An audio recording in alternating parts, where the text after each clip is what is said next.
Good morning, everyone. Thank you so much for being in attendance at our Lunchtime Live webinar for Thursday, December 3rd, 2020. What a year we've had. And we are presenting these Lunchtime Live webinars as a way of reaching out to the business community, the community of employers, and helping them with timely topics from outstanding speakers regarding various employment law and workforce-related subjects of interest for the business community. And we've got a really good lineup of speakers for you today. And at the very end of the program, if we have time remaining, I will be addressing a few of the questions that came in from attendees, just in case our speakers have not been able to address them.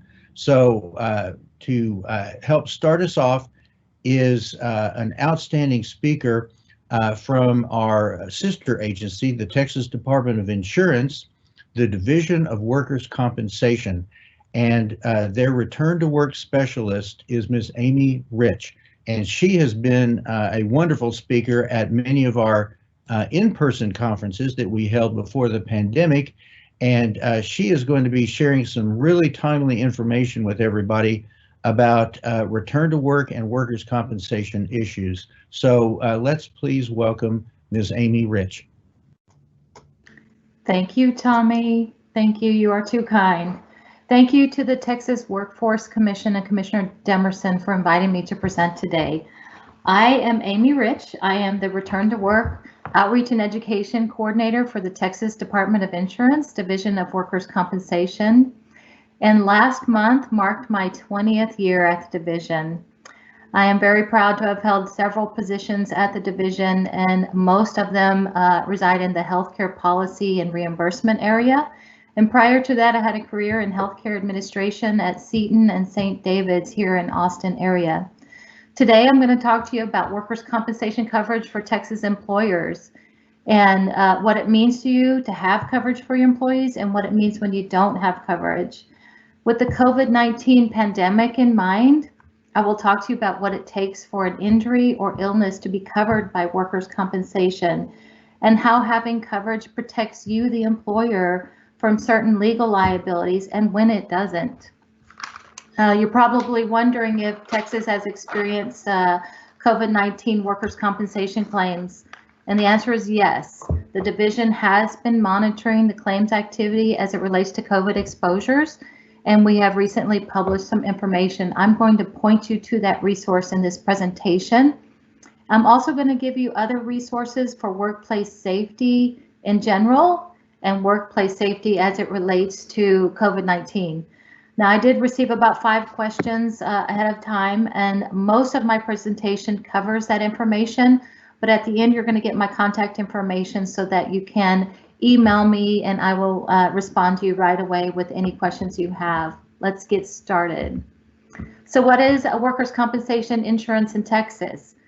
First of all, the Texas legislature writes the laws for the Workers' Compensation Act in Texas. So it's a state regulated insurance program that pays medical bills and replaces some of the lost wages for your employees that are injured at work or have work-related diseases and illnesses. So each of the states in the United States may have their own state regulated program, and we have ours. And is it required for you as an employer to have workers' compensation insurance? And the answer is no.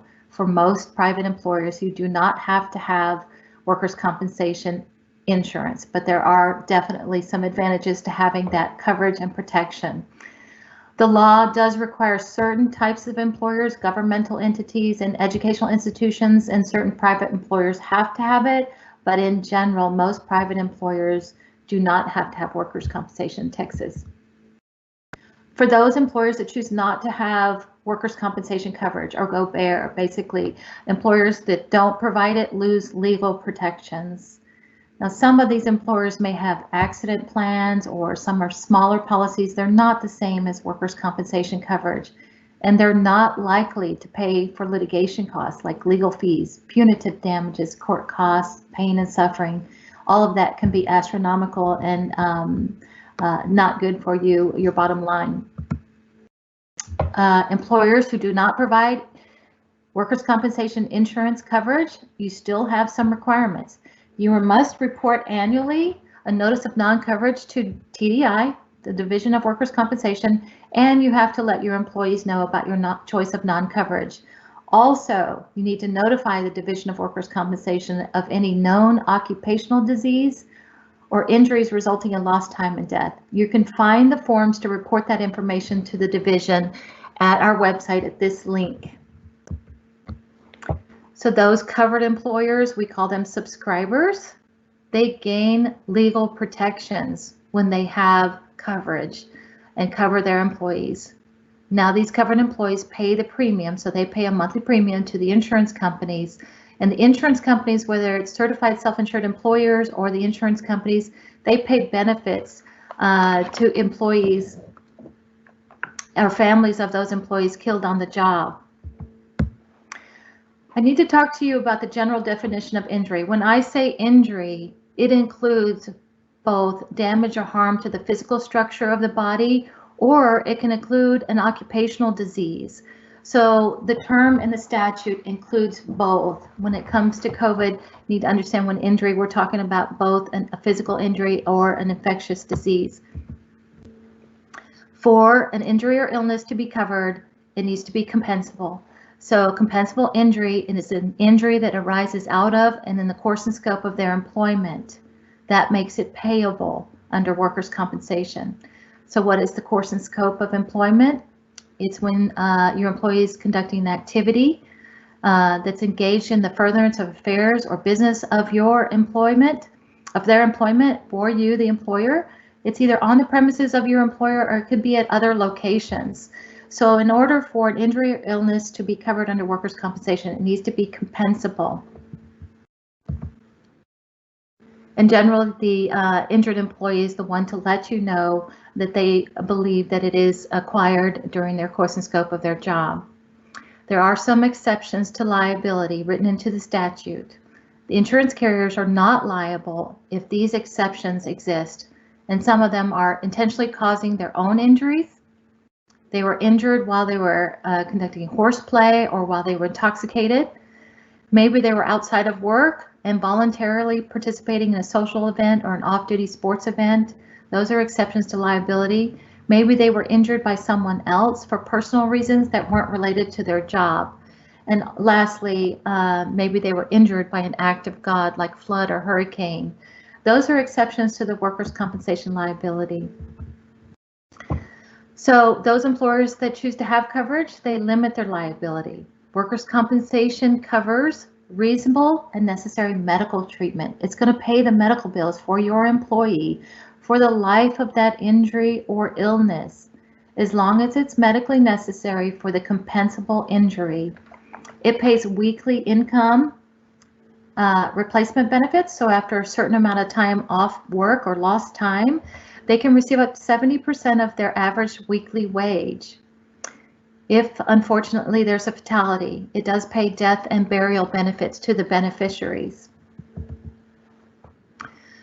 So in the workers' compensation system, if someone is injured or ill, they can be assigned a percent of impairment. That means permanent damage, if there is any. There are some, most people have minor injuries and recover 100% and go back to work, but those injuries that have permanent damage, there's a percent of impairment assigned to that injured employee, and there is payment assigned to that percentage.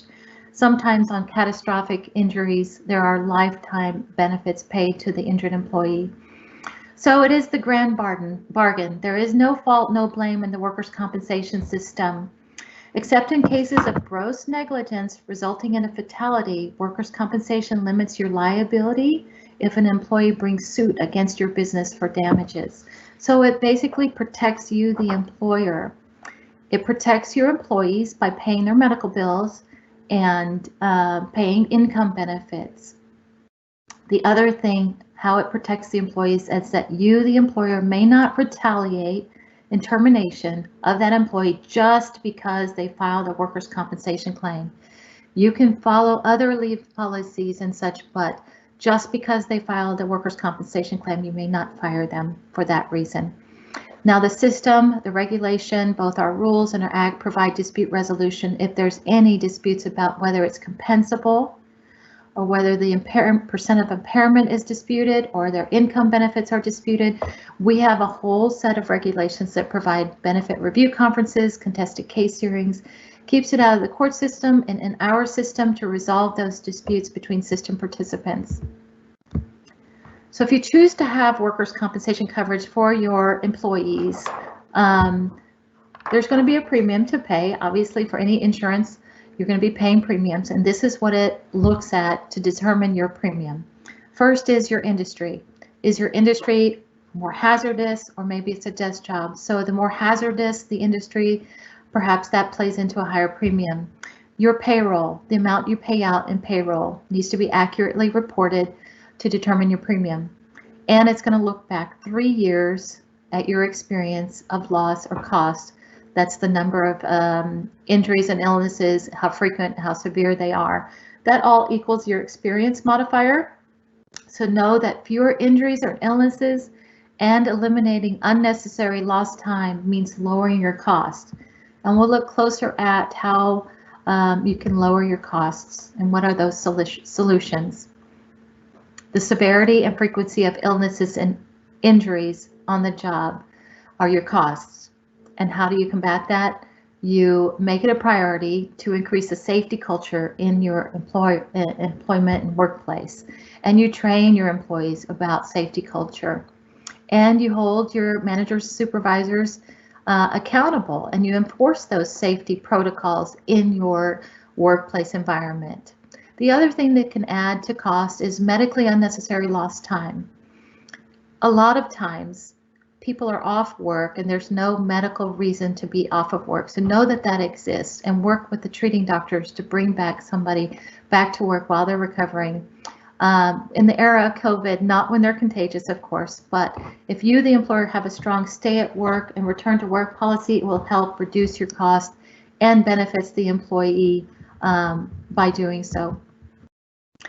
In 1970, the Occupation Safety and Health Act was passed, and now more than ever, the employer must ensure a safe workplace. So you must take all actions reasonably and necessary to ensure a safe workplace and take all steps reasonably necessary to protect life, health, and safety of your employees. So that's something to keep in mind. So the least expensive injury is the one that doesn't occur. So educate and inform your employees. Communicate, communicate, communicate. It's never more important than to communicate. Take your information from reliable sources and vet that information. Remove the surprises for your employees. Have them know what to expect and what to do if they were to get sick or if they were to get injured on the job. Involve your employees. There's more buy-in when you involve them when setting up your policies and procedures involving safety protocols, and if they were to get injured or ill on the job. Designate and train a contact. Maybe now you have a COVID contact for your employees, but have a workers' compensation contact for them. Maybe it's their direct supervisor. Maintain continuous positive communication with your employees, even if they're off of work or maybe they're working remotely. It is important to maintain that positive communication. Hold your supervisors and managers accountable for all of these items. You also are responsible for posting notices of coverage in the workplace. If you have coverage or not, that should be visible in your workplace. Inform your employees that you have coverage or not. If your employees or you have knowledge of a workplace incident, either injury or illness, you need to report that injury to your insurance carrier with a first report of injury and a wage statement so that the insurance carrier can begin to investigate. You also can do your own investigation, but what you're doing the investigation for is to provide facts to the insurance company and also to understand how somebody got hurt or how somebody got ill so that you can prevent the next one. That's why you're doing your investigation. Monitor your claims regularly because remember, it is your human and financial cost at stake. So monitor the claims. Don't just turn it over to the insurance company. Stay involved. You can, as an employer, attend the hearings I was talking about, the dispute resolution hearings. They're called benefit review conferences or contested case hearings. And lastly, most importantly, you hold the decision and the authority to make return to work and stay at work opportunities for that injured or ill employee to return back to the workforce safely and medically appropriate. What you don't do as the employer is direct medical care. The injured employee can choose any doctor that will accept workers' compensation. And you don't direct medical interventions either, how the doctor cares for that patient. Now, if you're part of a certified workers' compensation network, there should be a panel of doctors that your injured employee can choose from or should choose from. You don't determine compensability. Again, you're going to investigate and provide the facts to the carrier who's going to investigate compensability. If there ever is a dispute about that, we have the hearings and the dispute resolution process to resolve that. And lastly, most importantly, do not retaliate just because your injured employee filed a workers' compensation claim. The insurance carrier's role is important because we expect them to follow all the laws and the rules. And they, the ones that I talk to and work with, they know their laws and the rules. They investigate to determine compensability. They're going to monitor claims activities and claims processing. And they are to maintain communication between the injured employee, the employer, the doctor, and other healthcare providers. They can provide you information and education on perhaps COVID safety protocols. There are treatment guidelines and lost time guidelines that the doctors and the insurance carriers are using in our system. Lost time guidelines are durations away from work for certain injuries and in industries. So they have information as guidelines to use. They are to provide return to work coordination services to you as a workers' comp insurance carrier, and possibly on some of the more difficult cases, assign a case manager to help guide that injured employee through the workers' compensation system. We rely on the treating doctor to provide quality medical care to our injured employees, and they are in charge of determining when it's safe for the employee to return back to work and when they're not contagious and when their physical injury allows them to do any type of work. They're going to communicate that information to you, the employer, and the employee by completing the DWC Form 73, which is a work status report. And on that report, it's going to give dates and times and when they can return and any restrictions that that injured employee has and what they can do. Also, I've done a lot of education for the healthcare provider side and having them support and encourage injured employees to stay at work and return to work during after an injury on the job or illness on the job. Now I'm getting to the COVID-19 resources. Employers, you should remember that the guidance from all public health authorities is likely to change as the COVID-19 pandemic evolves. So continue to follow the most current information and maintaining workplace safety. The first resource I'm going to provide you is from the Department of Labor, the OSHA office. Now, OSHA's primary resource for COVID-19 is their Safety and Health Topics webpage. It has posters for you and educational materials for the workplace, and they have it in different languages.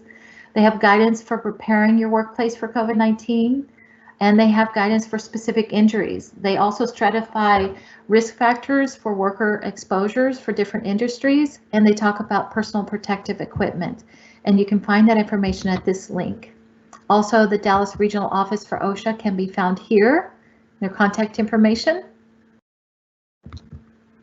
The next is the CDC, Centers for Disease Control and Prevention. They have a COVID-19 page, and it has resources for you, the businesses and employers, guidance on reopening, and frequently asked questions from employers in relation to COVID-19. They also talk about case investigation and contact tracing in non-healthcare workplaces. And for the state of Texas, we have the Department of State Health Services. And then it has case counts, test and hospital data, county trends, information on the schools and additional data. And our own Division of Workers' Compensation coronavirus webpage. This is where the COVID-19 data I talked about lives. And we have information about telemedicine and related bulletins and news that Commissioner Brown has issued. Information for you, the employers, healthcare providers, and insurance carriers. Now, one of your questions was, are there any new laws in Texas regarding COVID? There are no specific COVID laws that have been passed. However, the legislature begins to meet in January, and we will be watching for any news in that area. If you read our bulletins and news, you will see that we did what we could to expand telemedicine and telehealth for injured employees, and that is in place. So we have a telemedicine webpage so that injured employees can receive the care that they need, even if they're at their homes. Also, some of those bulletins waived some deadlines and suspended some exams. So no law changes, but we do encourage you to go to the coronavirus webpage on our website to see any of the other changes that we made. Here is what it looks like, the coronavirus webpage, and there is the data call results. So this is an analysis of coronavirus workers' compensation patients, coronavirus workers' compensation cases, and the status of those cases. We also have our OSHCON department, and this is the Occupational Health and Safety Consultations. They're going to offer you free virtual safety consultations in relation to COVID or any other safety issues that you've got and you have questions about. This is not OSHA. This is a free, confidential. We offer it at the Division of Workers' Compensation. Please take advantage of our services. Now we're offering virtual hearings and customer service. If you're interested in getting information about that, you can call our telephone number.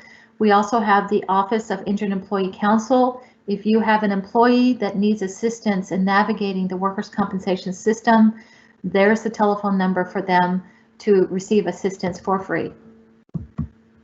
Here is my contact information. If I did not cover the question that you submitted, hopefully I did. You can certainly email me with any questions you have. I'd be glad to answer those. Thank you so much for letting me present.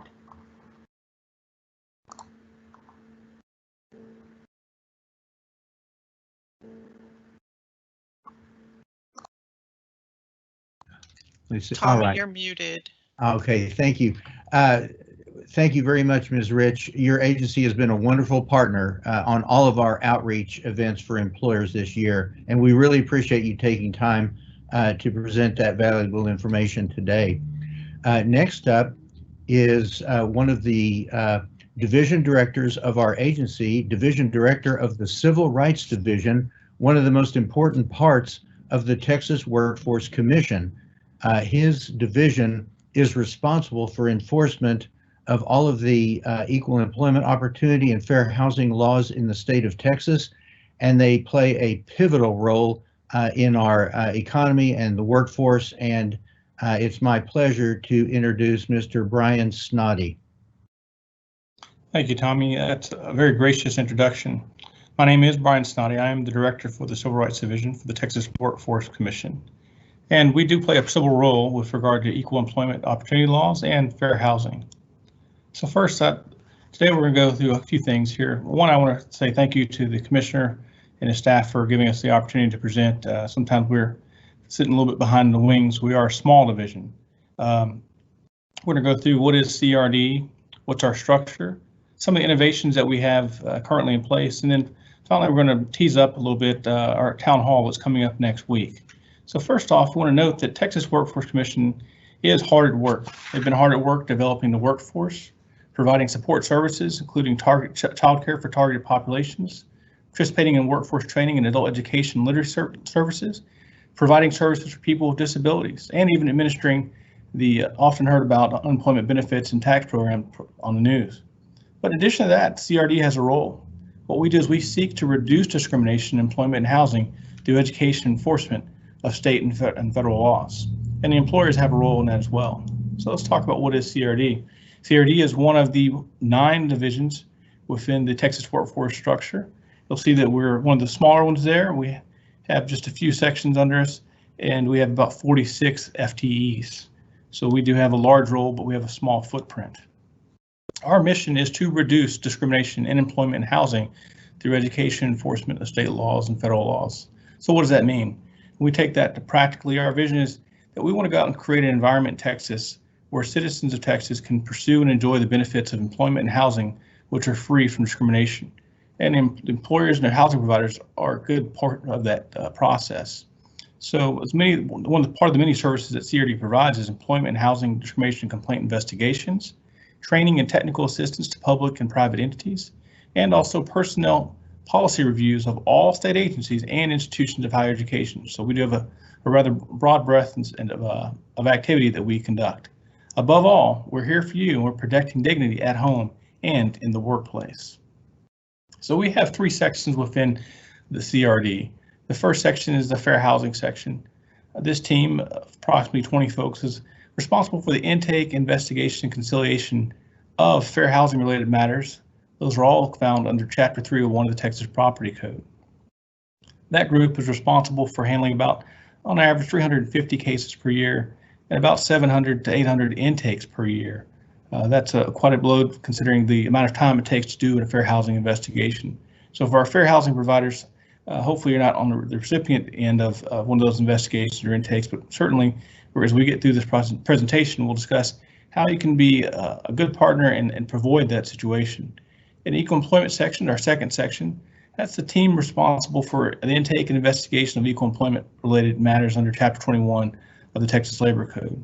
And so those are all those issues of discrimination that folks may see from the HR directing side. And that team is responsible for approximately 1,000 cases per year, with at least double that in terms of intake. So they're extremely busy. That section is not that large, believe it or not. We only have about 6 investigators, a case developer, and a small intake section that handles that tremendous volume. They do a great deal of work. And then finally, our last section is our outreach, compliance, and resolution section. This section is going to be of particular interest for our employers and our fair housing providers on the call.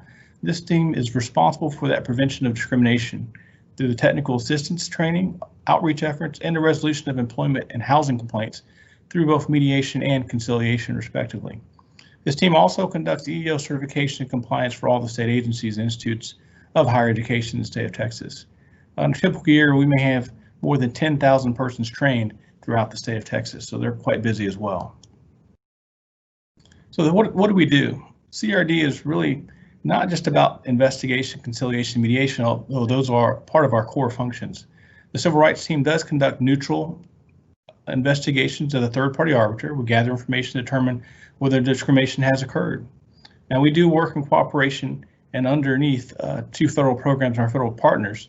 One is the EEOC, the Equal Employment Opportunity Commission.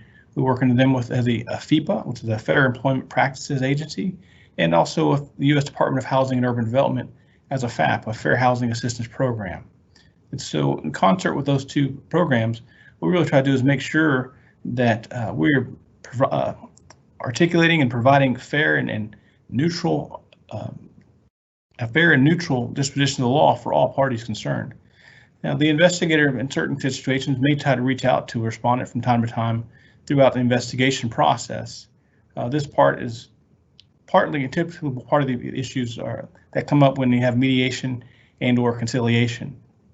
We do have 2 certified impartial mediators, and they do about 30 to 40 cases per month each that help to attempt to generate those mutual resolutions.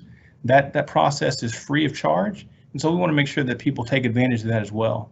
And finally, if there's an agreement that's signed, CRD takes no further action on any complaint unless CRD has a reasonable cause to believe that the conciliation agreement's been breached. So these are very efficient ways to handle these sort of issues. Let's talk about a few innovations in CRD. We try to be a little bit more forward thinking than just being the investigation crew. We don't want people to cringe when the first thing that they see is a letter from CRD.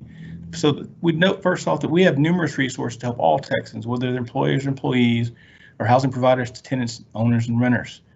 Certainly this information can help prevent these situations, and that's what we're here to do. The CRD assists both employers and housing providers with technical assistance in addressing issues before they become complaints. That may be at the request initiated by employing or housing providers. We have a very robust training section, and recently we've also done it as a suggestion by the division through letters of caution. So at times you may see during the course of an investigation that won't necessarily result in a violation, a letter of caution at the end.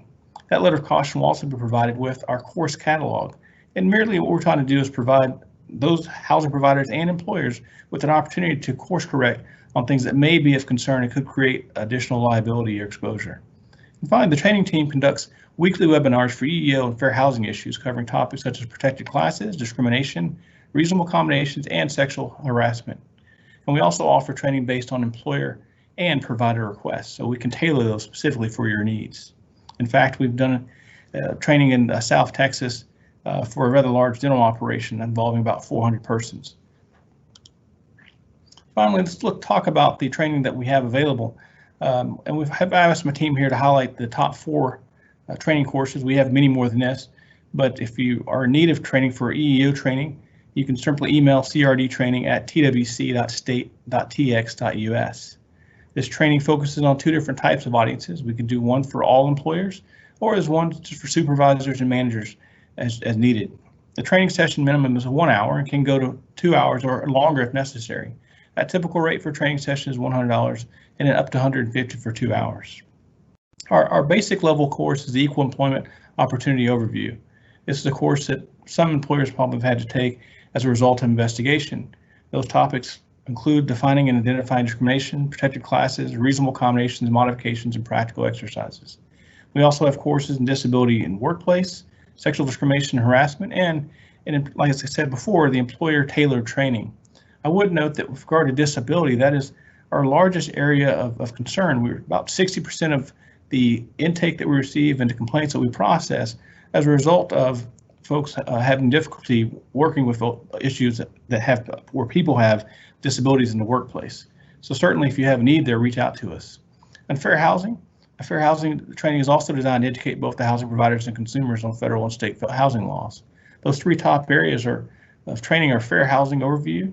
It's one of the typical trainings that are received for those that are in danger or had received violations.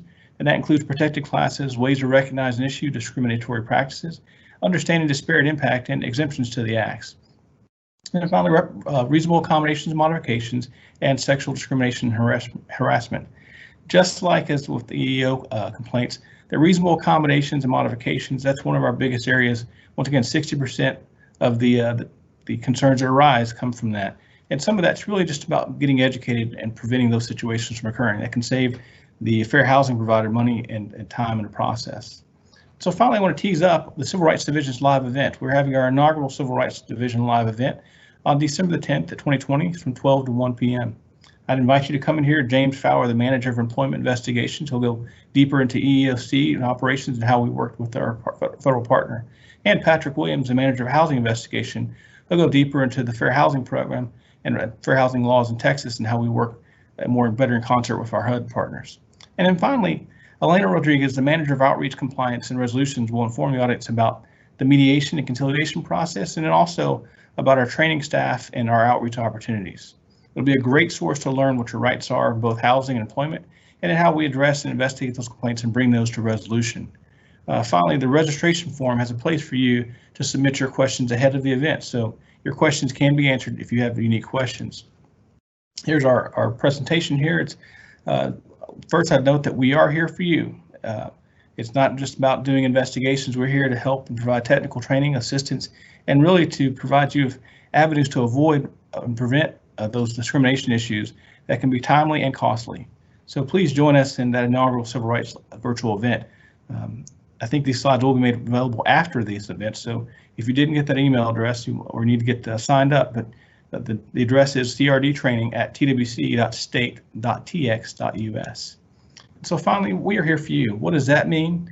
At Civil Rights Division, we work for you, the people of Texas. That's our job. Our job is to ensure that we bring value, that we bring equal opportunity from whether the person lives in an apartment or whether they live or work at home in the building, or whether they're a housing complex manager or HR director. We're here to help you with your fair housing and equal employment matters. We're here for everybody. Every Texan, no matter your race, color, national origin, religion, sex, disability, familial status, or age, deserves to live and work in an area free of harassment and discrimination. When Texas employers and employees and fair housing providers and housing seekers can work together to resolve issues, it makes a stronger economy, a stronger community, and a stronger Texas. we hope that you'll join us in that effort. Thank you for your time. I appreciate the opportunity from Commissioner Demerson and his staff. Thank you very, very much, Mr. Snoddy, for that presentation. And I'd urge everybody to view the Civil Rights Division section of the TWC website for more information on his department and the important work that they do. Next, it's my great pleasure to introduce Ms. Adriana Cruz, who is the Executive Director of the Governor's Office of Economic Development and Tourism. The success of her office is obvious from all of the stories about small, medium, and large-sized businesses relocating from other states to Texas, and from the fact that Texas is at the #1 position on almost every list of the top states to do business. Welcome to our webinar, Ms. Cruz. Well, thank you so much, Tommy, and I'll give my thanks to Commissioner Demerson and his team and the Texas Workforce Commission for putting on these events and for providing wonderful information to our Texas employers. And I'll just give you all sort of a quick update on what our agency is doing and what we have been doing since the start of the COVID pandemic. And I don't have a presentation to share with you, so just bear with me and I'll just give you some updates. But a little bit about our office. The Economic Development and Tourism Office is an office within the Office of the Governor, of Governor Abbott. And our job is to market and promote Texas as a premier business destination and a travel location. And we do that in a number of ways. We facilitate new jobs and investment, as Tommy mentioned. We help companies that are considering relocating and expanding in the state to move into the state and to make that decision. But we also work with our existing companies. We work with our existing employers because we know that our small businesses and our existing employers are the backbone of our economy. And so we work with our existing employers to make sure that they have what they need so they can be successful. And we have 6 divisions in our office: business and community development, our economic development finance team, which is where the state incentive programs are housed, and I'll talk a little bit about them in a minute. The Texas Workforce Investment Council, which is a group that works very, very closely with the Workforce Commission and with other state agencies that have workforce development programs to make sure that all of our agencies are all in alignment and that there is a statewide workforce development strategic plan. The Texas Music Office that helps our music industry to grow and thrive. The Texas Film Commission that again works in our creative industries in film, digital media, and TV production. And then Travel Texas, the group that promotes Texas as a travel destination domestically and abroad.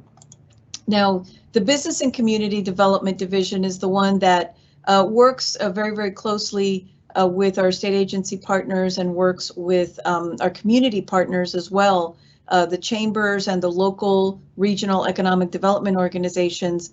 And as I mentioned, that includes our business recruitment group. It also includes our business retention and expansion, our local industry group.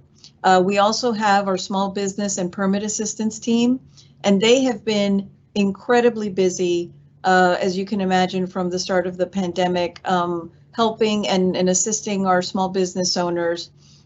We have our economic research and marketing team, international trade, because trade and export is so important to the state of Texas. And then we also have regional offices. We have 5 regional offices across the state.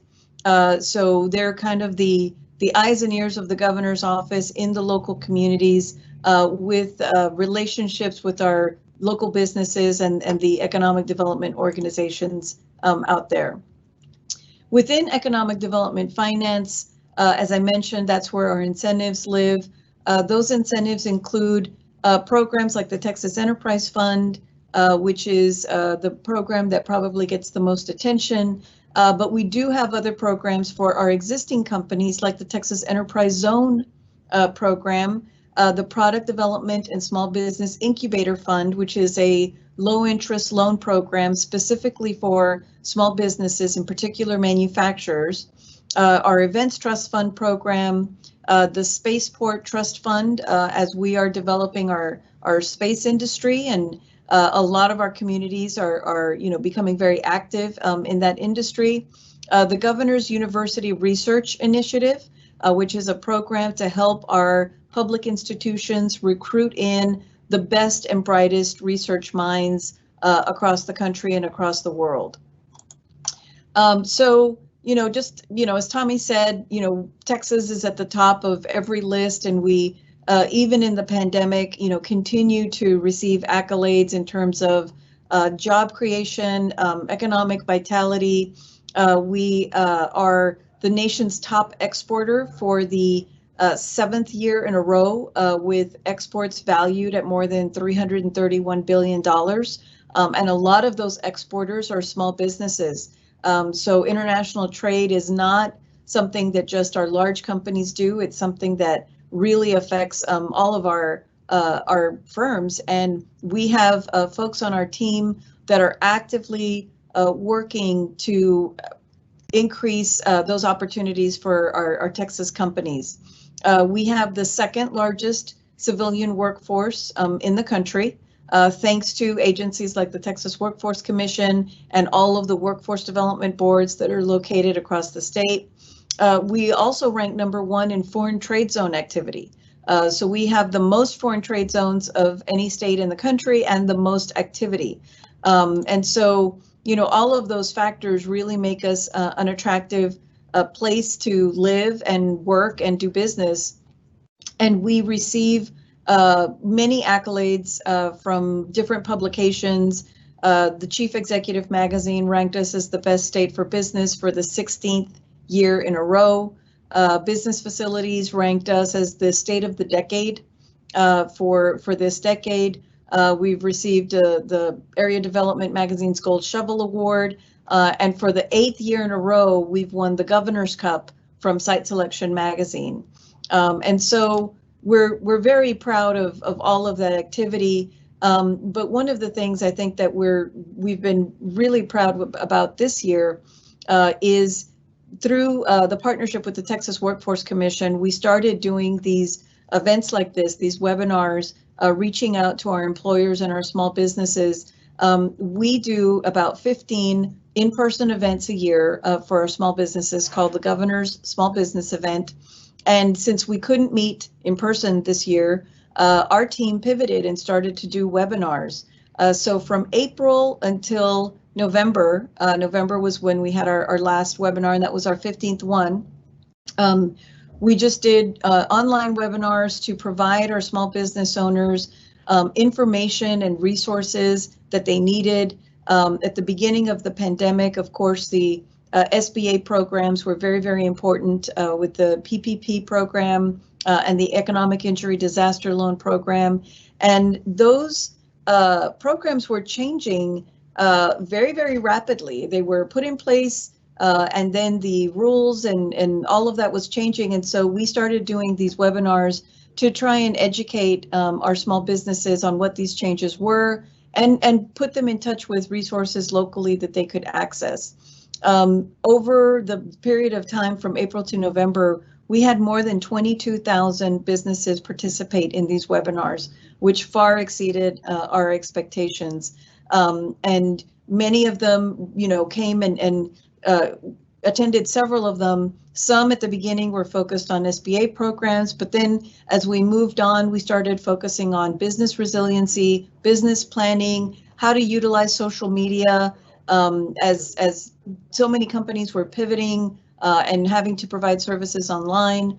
So we had, companies like Facebook and Google and others participate so that they could, give some of those best practices to our companies. So we've had an extremely busy year, an extremely different year. And while we have seen a lot of announcements with Tesla and Hewlett Packard Enterprises and others, we've also seen, our small businesses pivot, manufacturers that were making, chocolates or confections, pivoted and started making face masks. And instead of having to furlough staff, they actually ended up hiring more staff. And so in the month of May, as we went through our opening process and started reopening the state, of course, keeping the health and safety of Texans, foremost in mind, we saw that in Texas, May, we added more jobs than any other state in the country. And we're continuing to see our economy rebound from the pandemic, which has affected, so many. But we are seeing, our labor force is back up, our manufacturing is back up, our exports are back up. So we're seeing a lot of positive growth despite the challenges that COVID presented to us. From a business development activity, our activity is very high. We are seeing companies from around the country and around the world really look at Texas as a location for them to locate and expand because of our business climate, because of the excellent workforce that we have, because of the reasonable regulatory climate that we enjoy. And so we're just seeing a lot of activity. You've seen some of it in the news already, I know, but as our other speakers have said, we're here to help you. We're here to help you in these hard times, to provide you information and resources, to connect you with different institutions that you may need assistance with. And so I invite you all to contact us if you need anything, if you have any questions. Know that we are here and available. And I'm looking forward to answering any questions that you might have. And back to you, Tommy.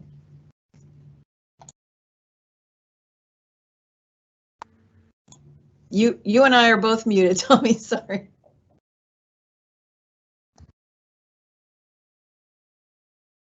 Tommy, you're muted.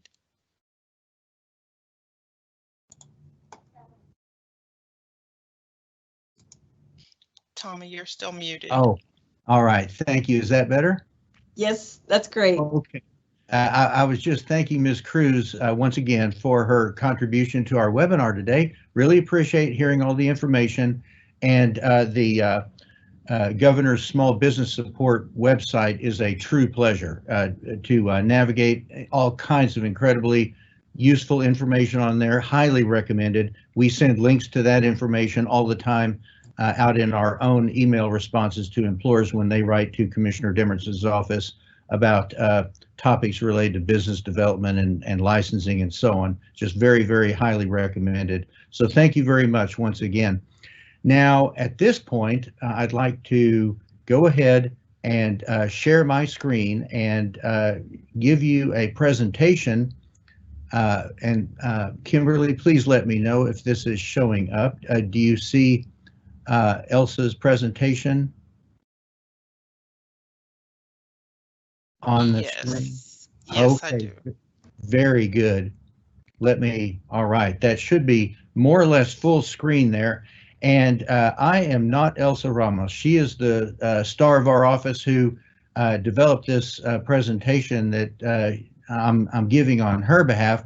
Currently, she's having some digital equipment issues at her remote place of work. And so I am presenting on her behalf, but she wanted everybody to have this information for today.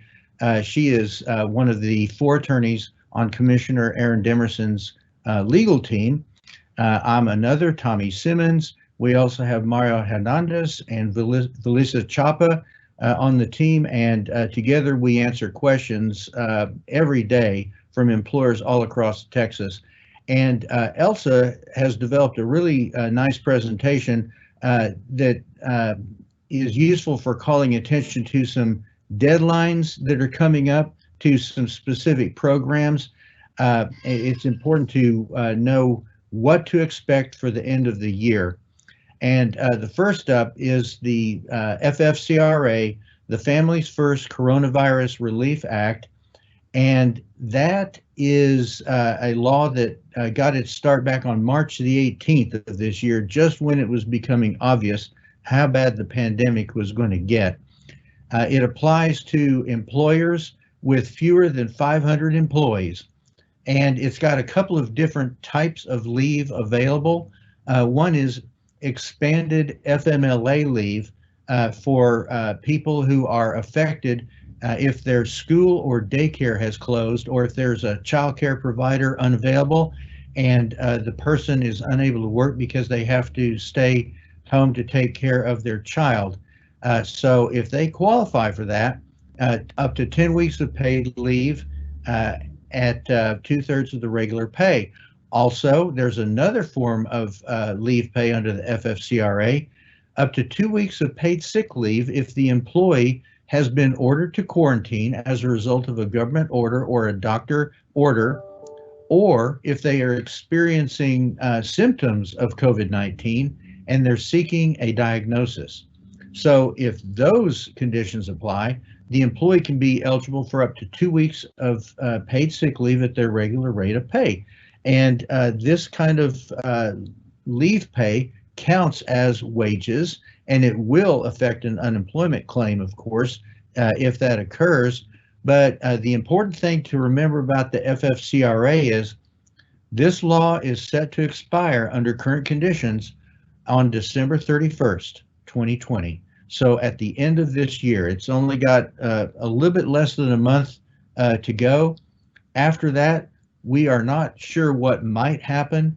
That would depend upon the so-called lame duck Congress passing some kind of extension and it being signed by President Trump. We don't know whether that will happen. It's likely that some kind of initiative will come up with the new president and the new Congress starting in January to either reinstate or extend the FFCRA. So I think it's important to be aware of this deadline at the end of the year for the FFCRA.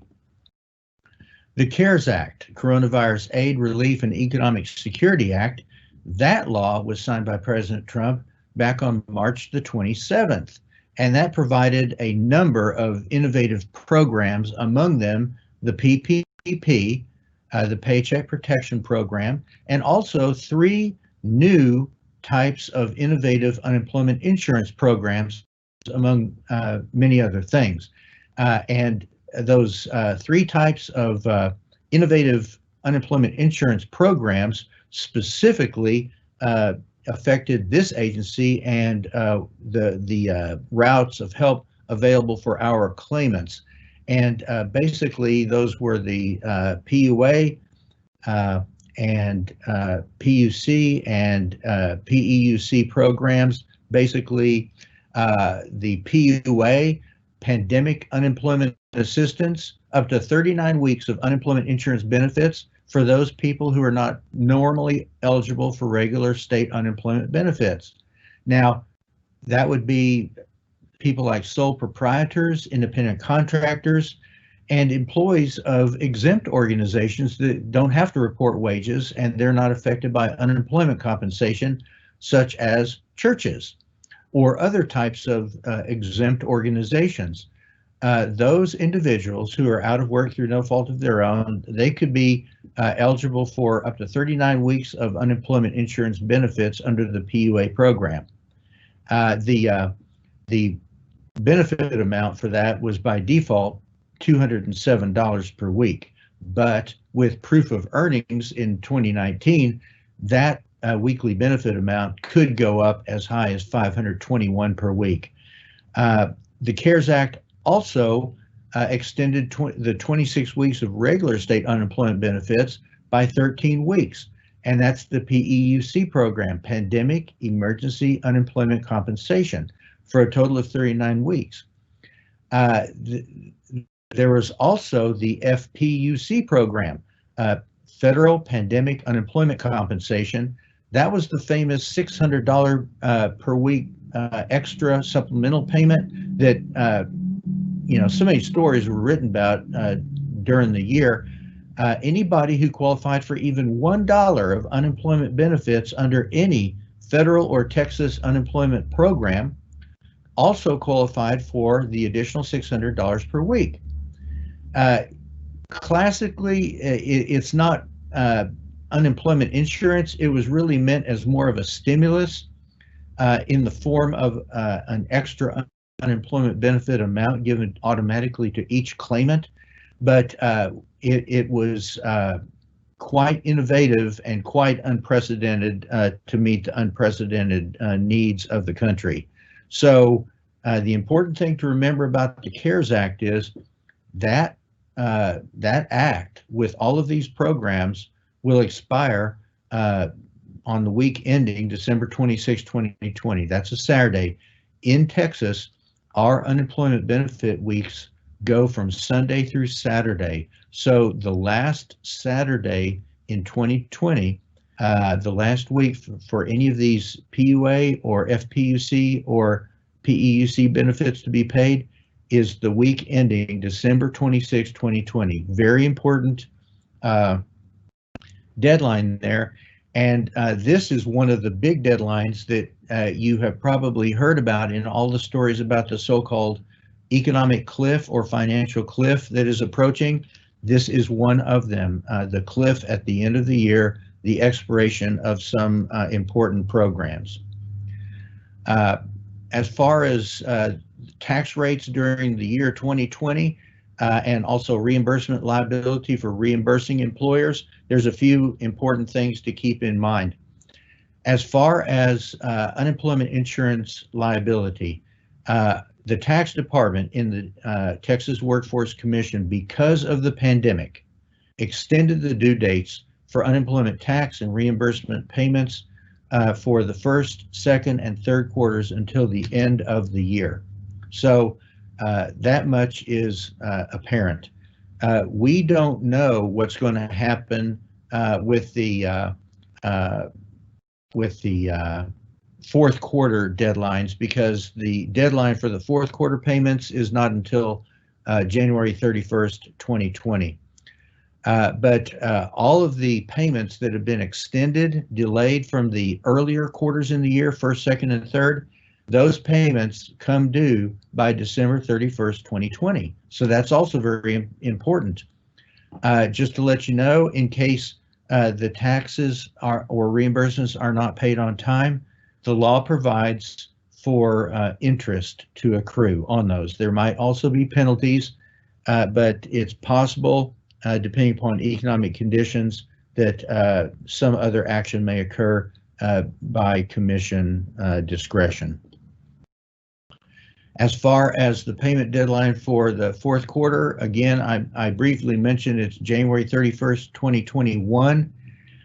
The deadline for payment of a quarter's taxes is always on the last calendar day of the month following the end of the quarter. That's why the deadline for the fourth quarter of 2020 is January 31st, 2021. Of course, it is possible, no guarantee, but it is possible that the TWC may exercise discretion and extend that payment deadline by some amount, but it would be safest to assume that the deadline will be as it normally is, January 31st, 2021.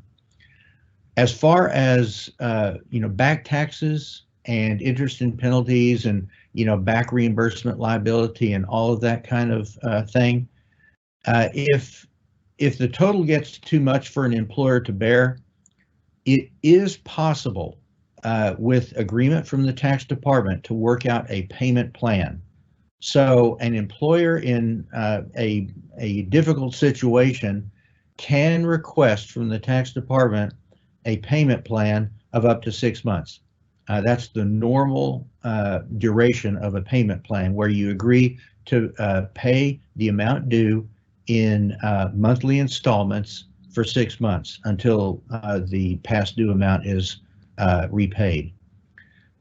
There will be interest on that, simple interest, but no penalty interest. Also, very important, if you're working under a payment plan and you're keeping up with the payments, then that also puts a stop to collection actions such as bank account freezes and liens, levies on bank accounts, and other things. So it's always a good idea to approach the tax department if you have, a dire situation. Go ahead and try contacting the tax department and asking for a payment plan or other sort of relief. The worst they can tell you is no, but it's always worth asking. Under the CARES Act, reimbursing employers can receive a 50% refund for regular unemployment insurance benefits paid between March 13th and December 31st, 2020. The catch is the employer has to pay the entire reimbursement bill first. Then the TWC will report to the Department of Labor, the U.S. Department of Labor, that the employer has paid that billing amount. And then the Department of Labor will turn around and repay 50% of that to TWC, and TWC will make that available to the employer in the form of a credit or a refund on the reimbursing account. So just follow the directions from the tax department regarding that 50% CARES Act credit. It's a good thing, meant as a form of stimulus for nonprofit reimbursing organizations and also state and local governments that elect reimbursing status. As far as the 2021 TWC tax rate and reimbursement liability, we don't have perfect crystal balls around here, but we know that the tax department has been, working on calculating the tax rates, but more information is still out there and needs to come in. Normally, tax rate notices would start going out next week, but because of commission action, that has been put off until February of next year. Let's see. The commissioners voted on December 1st, 2020 to delay sending out tax rate notices until February of 2021. It has to be done by that time because employers need time to plan for the payment of the first quarter 2021 taxes. They can start paying their first quarter taxes in April 1st. And the deadline for that would be April 30th, 2021, unless there's some kind of action from the TWC to extend that deadline. It depends upon economic conditions in the state. As far as resources, I'd like to just wrap this up by making a few resource numbers and links available for everybody in the audience. The direct number of the TWC Tax Department is 512-463-2700. Their email address for finding out information about chargebacks or your account or any kind of tax-related matter is tax, T-A-X, at twc.state.tx.us. The toll-free number, the nationwide toll-free number for the United States Department of Labor is 866-487-9243. That's 866-487-9243. And finally, if you'd like to, ask a question about any employment law topic, anything you heard in the webinar today, you're welcome to email Commissioner Demerson's office at employerinfo@twc.state.tx.us. And that email address, by the way, appears on multiple web pages on the TWC website, including in our book, the Texas Guidebook for Employers, especially for Texas employers. And now we have a little bit of time remaining, and I have been asked to address some of the questions that came in. And we'll be posting a lot of these on our frequently asked questions document following the conclusion of today's webinar, once we get a chance to prepare all the nice answers for publication on our website and get it posted on our website. But for now, let me go ahead and cover some of these questions just right quick, because I know a lot of y'all are wondering about things like this. Question: does an employer have to request FMLA leave if an emergency comes up? Can an employee be fired if they do not request FMLA leave but request time off of work for mental health reasons? Okay, so a two-part question there. Part one, requesting FMLA leave if emergency comes up. Well, they can do it, or under the FMLA, the employer can recognize when an FMLA situation arises and be proactive and take the initiative and approach the employee about FMLA leave. So either the employer or the employee can initiate FMLA leave.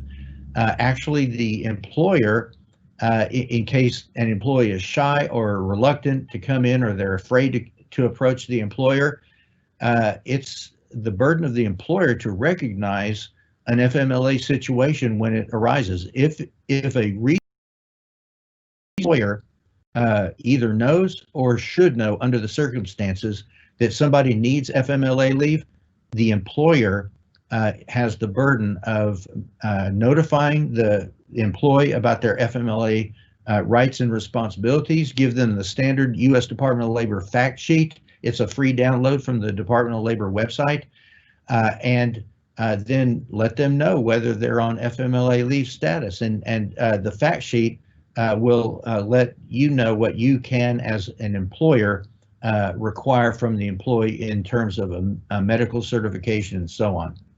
The second part of that question was, can an employee be fired if they do not request FMLA leave, but they request time off of work for mental health reasons? Well, that would not be a good idea. From a practical standpoint, it would be possible. It's within the realm of possibility to fire somebody, but that would not be a good idea. It would very likely be illegal. If an employee is requesting time off from work for mental health reasons, that's like a huge red flag. That's your opportunity to avoid needless and expensive civil rights claims and Americans with Disabilities Act claims and lawsuits with the EEOC or the Civil Rights Division, because mental health issues are potentially covered as a disability under the ADA.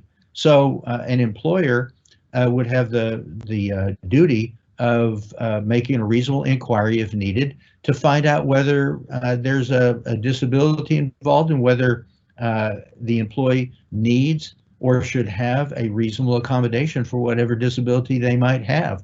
So job number one, don't haul off and fire somebody just because of that. If they need FMLA leave to deal with an ADA protected disability, by all means, give them the reasonable accommodation under the ADA, which could include also observing their FMLA leave rights. Next question. How do you determine when a part-time employee applying for unemployment benefits based on reduced hours, while their hours are actually varying each week and is less than 10 to 15 hours a week? Well, okay, that sounds like a partial unemployment situation.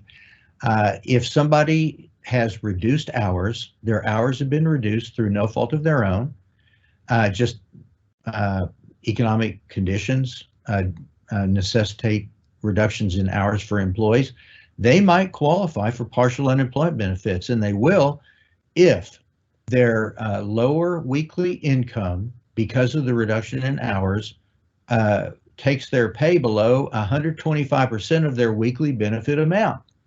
And because the weekly benefit amount mathematically is on average about half of what their normal earnings are, that means that a person qualifies for partial unemployment benefits if they are working reduced hours and their lower weekly income is below about 62.5%, about 5/8 of their normal weekly earnings. So there might be a partial unemployment claim in their future. You're welcome to call for more information if that does not fully address your question. Next question, can employees stay home if they are afraid of COVID-19? Well, they can stay home, and they probably should stay home if they're experiencing any symptoms of COVID-19. However, if they're not experiencing any symptoms and they have no reason to believe that they've been exposed, then there's no particular reason for them to stay away from the workplace unless they can prove that the workplace is unsafe because the employer is for some reason not following CDC and OSHA guidelines pertaining to the pandemic health and safety in the workplace. Those guidelines are freely available on the cdc.gov website. It'd be a good idea for any employer to be aware of those. Also, go to osha.gov, click on the COVID-19 link, and look at their guidelines for health and safety in the workplace.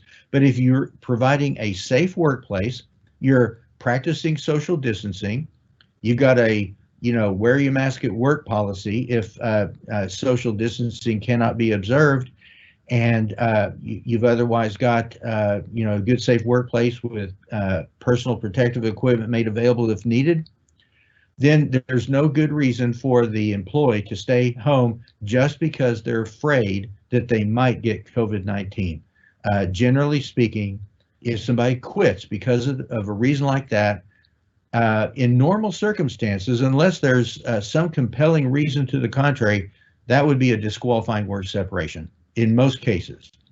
So all of these cases are individually investigated. Each case is highly fact specific, so the investigation will be very important. Next question. Can an employee who thinks another employee is not being cautious enough in their personal life demand to work from home if the other employee comes to work? What are the employer's rights? Okay, so that's kind of a complex issue, gets into a lot of things. The main thing to remember is employers have a very wide-ranging right to set policy, make policy, enforce policy to promote safe and healthy and productive workplaces. That's the general rule. So if there is an employee who is not being cautious in their personal lives and they're potentially endangering their coworkers and your customers and the public who comes into the business by some kind of irresponsible activities in their personal time, that would be an item for real concern for any employer. Any employer that is not concerned about that would be putting their own business at risk from potential lawsuits. There's all kinds of things that could happen. So if you, as an employer, know or should know that one of your employees is putting other people at risk because of their lifestyle choices off duty, you have a right as an employer to be concerned about that. And if you have an employee who is requesting to work from home because of the irresponsible actions of a coworker, that's something to look into. You as an employer have the right to inquire into that, and you might want to let the other employee work from home if you are unable to get a handle on the other employee's irresponsible behavior. So it's a complex issue, but in general, follow the golden rule, treat other people as you would have them treat you, and act responsibly, and hopefully that would solve that problem. Next question, how can HR address executive members who choose to ignore mask mandates within the workplace? Well, that's a very timely and topical issue that's fraught with all kinds of issues, political, social, cultural divides on that. The bottom line is that it's up to the employer to provide a safe and healthy workplace for its employees, also for its customers, also for visitors to the workplace. If an employer fails to provide a safe and healthy workplace, then claims and lawsuits can happen. So it's a matter of how risk averse, how risk conscious a business would be. We have a great deal of personal freedoms in this state and in this country, but those freedoms are limited by the risk of litigation, claims and lawsuits. So it's really up to each business to decide for itself how risk averse it wants to be. If the business ultimately decides, though, that as a matter of policy, we want employees to wear masks at work, then that's the employer's prerogative. That's an employer policy, employment at will. It's not illegal to require people to wear masks at work. However, you want to be conscious about potential accommodation of physical disabilities with wearing masks. There are alternatives available, face shields and other things. Social distancing can also be a remedy.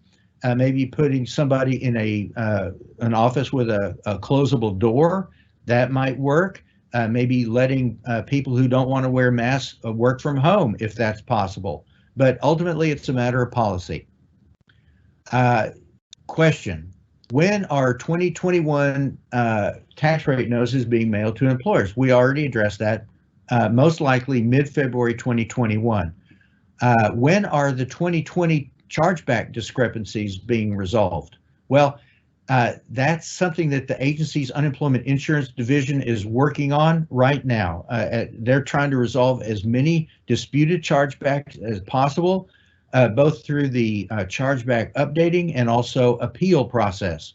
And keep this in mind: if an employer's tax rate goes up due to a chargeback that is later reversed or deleted, then the tax department will recalculate the employer's tax rate with the new chargeback total. So there's good hope on that horizon. Question: since we are self-employed, can we get some discount on taxes? The answer is no. The Texas Unemployment Compensation Act, as designed by the legislature and signed by the governor, does not have any kind of different tax rates for small businesses or sole proprietorships or something like that. If you're an employer and you have employees, then you get a calculated tax rate just like any other employer. If you've had no chargebacks for the past 3 years, you get the minimum tax rate, which is the replenishment tax that includes the 0.1% ETIA, employment and training investment assessment rate built into it. So you'll have the minimum tax rate if no chargebacks over the past 3 years. But if you've had chargebacks during the past 3 years, then you'll get a calculated tax rate based on your, the amount of chargebacks and the amount of taxable wages that you have. The tax rate calculation formula is set out in detail with links to further information in the tax department section of our website. Question: if there is another shutdown, will there be a separate program other than TWC unemployment that employees can apply for? My answer to that would be that would depend upon whether the new administration in Washington, D.C. can agree with Congress that special federal unemployment programs are needed for 2021. Realistically, I would consider that highly likely. So stay tuned and watch what happens in January. Texas Labor Code Section 214.004 makes a falsified reason for termination provided to the Texas Workforce Commission for denying unemployment benefits illegal and a Class A misdemeanor. Is this being enforced? If so, what are the statistics? How many referrals for prosecution of this law have been made by TWC in the last 5 years? If not enforced, what is the legal reason for not enforcing Texas Labor Code Section 214.004? Well, that information relates to the agency's legal and enforcement functions under the jurisdiction of the agency's Office of General Counsel. That can be obtained from the Open Records Department. Just send a request to openrecords@twc.texas.gov. All right. And then another question here. Let's see here. Once an employee is granted FFCRA benefits, can they only obtain it once? Can the employee be granted another 2 weeks pay if they're exposed again at some later point? Actually, the FFCRA provides only 2 weeks worth of paid sick leave, up to 80 hours. So it's a one-time bonus, one-time benefit. You might be able to take it 1 week at a time, 2 separate occasions, but once the 80 hours have been paid out, that's it. The employer has met its obligation under the law. That benefit does not reset. Final question. We are a small business with fewer than 20 staff members. Am I supposed to pay any compensation to my worker who tested positive for COVID-19, even though we don't have any benefits? The answer is yes. The Families First Coronavirus Response Act, FFCRA, requires employers to pay employees up to 80 hours of leave at 100% of their regular rate of pay if certain conditions are triggered. One of those conditions is that the employee has gone for a test, they've tested positive, they've been advised by a healthcare provider to self-quarantine. So that's the standard result. If somebody tests positive for COVID-19, they're advised to quarantine, to self-isolate at home. So up to 2 weeks of FFCRA paid sick leave would be available for that.